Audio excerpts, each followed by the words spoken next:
ঘোরা শুরু করে দিয়েছি। বন্ধ করে এই দেখো কোন কুকুরে দিয়েছে। লাইটটা একটু সরাও দেখ। বড় আছে জানো, এটা বাচ্চা। লাইট দিলেই তো ভালো উঠবে মনে। ও পূজা আন্টির লাইটটা দাও তো। আলো বোঝা যাচ্ছে না, এইবারে বোঝা যাচ্ছে। ওরটা জ্বলছিল না, তার জন্য বোঝা যাচ্ছিল না। মা দূর থেকে মা ও কিন্তু এদিকটা তাকিয়ে রয়েছে, দেখছে আলো পড়ছে। হ্যাঁ, কি করবে? কে ফেলবে বাইরে? বাবা কে ফেলবে ওকে? ডাকবো আমার বাবা। লাফিয়ে এলে পরে কোথায় ফেলবে? তাও ঠিক কোথাটায় ফেলবে বাবা, ধরলে আবার যদি আঘাত লাগে।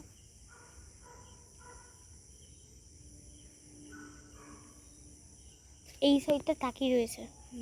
আলো পড়ছে না, দেখছো তো। মিটি দূরে মা, দূরে, এইদিকে কাছে না, দূরে। ও বেয়ে বেয়ে চলে যায়। হ্যাঁ, ও খুব লাফায়। ওদিকে ফুটো আছে, ঢুকে যাবে না তো?